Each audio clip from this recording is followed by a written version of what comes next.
diperluas untuk komoditas nikel dan timah. Jadi Pak Luhut dan kami para menteri bilang namanya mungkin bukan Simbara lagi, Nimah. Tapi nanti kalau tambah tembaga, tambah emas dan apa tadi? Kelapa sawit, nanti akan menjadi panjang sekali. Ibu Bapak sekalian, kita semuanya memahami bahwa Indonesia yang diberikan karunia sumber daya alam yang luar biasa juga telah diatur melalui para pendiri bangsa kita dalam Undang-Undang Dasar Negara Republik Indonesia, di mana pasal 33 ayat 3 menyebutkan bahwa bumi, air, kekayaan alam yang terkandung di dalamnya dikuasai negara dan dipergunakan sebesar-besarnya untuk kemakmuran rakyat. Dikuasai negara mungkin itu menjadi de jure dan de facto yang mudah, dipergunakan sebesar-besar kemakmuran rakyat itu merupakan tantangan dan tugas kita semua, bagaimana membangun sebuah tata kelola, kerangka peraturan, dan kemudian sikap maupun operasionalisasi dari tata kelola itu untuk betul-betul menciptakan sebesar-besarnya kemakmuran rakyat. Oleh karena itu saya menyambut gembira tadi yang sudah disampaikan secara sangat elaboratif oleh Pak Dirjen Anggaran, Pak Isa, dan Pak Bambang dari PLT Dirjen Minerba mengenai Simbara ini. Ini menurut saya adalah sebuah ikhtiar untuk mengelola bumi, air, dan segala sesuatu yang ada di dalamnya untuk dipergunakan sebesar-besarnya untuk kemakmuran rakyat. Dan seperti yang tadi disampaikan oleh dua dirjen tersebut, bahwa pengelolaan sumber daya alam tidak mungkin dilakukan oleh satu kementerian. Oleh karena itu sinergi dan kolaborasi menjadi kebutuhan dan sekaligus keharusan. Dalam hal ini sinergi untuk sumber daya alam dilakukan dengan mempertimbangkan 5 komponen utama atau pilar utama, yaitu dokumennya tadi yang disampaikan dari mulai RKAB sampai kepada seluruh proses penambangan hingga kemudian dia menggunakan termasuk ekspornya. Uangnya pilar yang kedua, pengangkutannya yang tadi lebih 38 dari perusahaan pengangkutan, orangnya dan barangnya. Dengan menciptakan proses bisnis yang tidak ruwet tapi justru memudahkan. Masing-masing KL tidak membuat aturan sendiri-sendiri tanpa melakukan sinergi, karena pada akhirnya kita berhadapan dengan perusahaan yang sama untuk komoditas yang sama, orang yang sama, dan kemudian barang ini akan berjalan dengan dokumentasi dan kemudian aliran uang yang sama. Proses bisnis ini dengan sinergi akan memudahkan bagi pelaku usaha, namun pada saat yang sama juga akan menimbulkan manfaat maksimal bagi Indonesia. Sistem dokumen terintegrasi memberikan laporan dan kenyataan atas arus uang transaksi dan dokumentasi pengangkutan barangnya, dan melacak keterkaitan antara pelaku usaha serta membandingkan hasil pemeriksaan fisik barang tersebut di lapangan dengan seluruh kementerian lembaga yang berwenang. Saya berterima kasih kepada seluruh pihak yang bersedia untuk bekerja sama, terutama dalam hal ini Pak Menko, Pak Luhut yang sangat berapi-api dan sangat bersemangat sejak awal waktu beliau mendapatkan briefing mengenai dibangunnya sistem informasi mineral batu bara. Terima kasih Pak Luhut, luar biasa.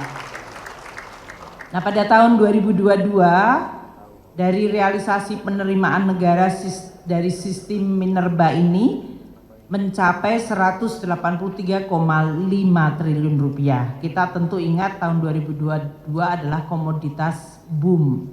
Tahun 2023 pada saat harga komoditas turun, dan karena kita juga sudah meluncurkan dari Simbara tadi, dan volatilitas harga tentu mempengaruhi, kita masih mampu menjaga penerimaan dengan nilai 172,9 triliun. Ini pada saat harga komoditas sudah mulai turun dan ini 18% di atas target APBN. Jadi ini adalah sesuatu yang sangat bagus. Terima kasih atas sinerginya yang menghasilkan upaya untuk menjaga penerimaan negara yang sangat kunci. Saya juga berterima kasih kepada semua pihak yang juga mulai mengadopsi dan melaksanakan Undang-Undang Nomor 9 2018 mengenai penerimaan negara bukan pajak. Ini masih di luar pajaknya ya, tadi penerimaan hanya PNBP-nya. Dan ini merupakan tanggung jawab seluruh kementerian lembaga. Oleh karena itu saya pada kesempatan pagi hari ini ingin menyampaikan betul-betul apresiasi penghargaan kepada kementerian lembaga yang memiliki keterkaitan langsung maupun tidak langsung terhadap pengelolaan mineral dan batu bara yang menghasilkan penerimaan negara baik bukan pajak dalam bentuk royalti dan berbagai pungutan lain serta dalam bentuk perpajakan. Untuk Kementerian Keuangan yang dalam hal ini bekerja sama dengan Kementerian ESDM, maka tadi 2 dirjen memberikan laporan. Kami juga berkoordinasi dengan Kementerian Perhubungan, Pak Menteri Perhubungan di sini, dan juga Kementerian Perdagangan untuk urusan ekspor dan juga ekosistem pengelolaan seluruh minerba dari mulai hulu hingga hilir. Kita semua tahu bahwa barang-barang minerba di Indonesia ini sekarang memiliki posisi luar biasa vital di dalam konstelasi geopolitik dunia, transformasi energi, transformasi electric vehicle, transformasi dari baterai, dan ini semuanya menempatkan Indonesia dalam posisi yang luar biasa strategis. Sehingga kalau Indonesia mampu dan terus berikhtiar mengorganisasi secara baik, kesempatan bersejarah ini diharapkan akan memberikan dampak yang maksimal seperti amanat Undang-Undang Dasar, yaitu memberikan sebesar-besarnya manfaat bagi kemakmuran rakyat. Tadi telah dilaporkan oleh Pak Isa mengenai beberapa manfaat seperti mencegah illegal mining, menerima tambahan dari PNBP dan bahkan memaksa perusahaan untuk membayar piutang mereka. Tadi jumlahnya ada 3,47, 2,53 dan 1,1 triliun. Ini adalah contoh kecil waktu koordinasi untuk enforcement dan compliance dilakukan bersama dengan sistem blocking system, maka kewibawaan negara menjadi ditegakkan. Pengusaha tidak bisa kemudian kalau kementerian ini kayaknya kuat, kita pergi ke kementerian lain yang masih bisa dilobi. Dengan sistem ini kita bekerja rapi, konsisten, tegas dan berwibawa tanpa menyusahkan perusahaan, karena perusahaan sudah tahu hak dan kewajiban mereka. 10 sistem disimplifikasi menjadi satu sistem, 50 dokumen dalam hal ini dikoordinasikan, satu pintu pengawasan terpadu, dan juga untuk enforcement terhadap policy spesifik seperti domestic market obligation. Terima kasih semuanya yang sudah bekerja pada pagi hari ini untuk bisa melaunching tidak hanya batu bara tapi sekarang masuk nikel dan timah, dan kita harapkan seluruh mineral di Indonesia akan masuk, bahkan termasuk CPO yang tadi disampaikan oleh Pak Luhut. Saya juga berterima kasih kepada APH, Kejaksaan Agung dan KPK yang terus-menerus mengawal bahkan ikut di dalam berbagai pembahasan untuk desain dan improvement dari sistem ini. Ini merupakan ikhtiar untuk membangun sebuah ekosistem yang baik.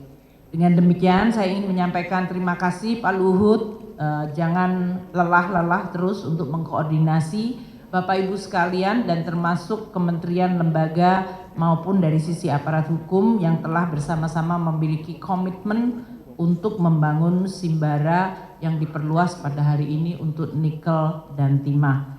Semoga hal ini akan memberikan dampak yang luar biasa besar bagi perekonomian Indonesia, bagi kesejahteraan rakyat, dan bagi posisi Indonesia di dalam persaingan maupun pergaulan antar negara di dunia. Terima kasih. Wassalamualaikum warahmatullahi wabarakatuh.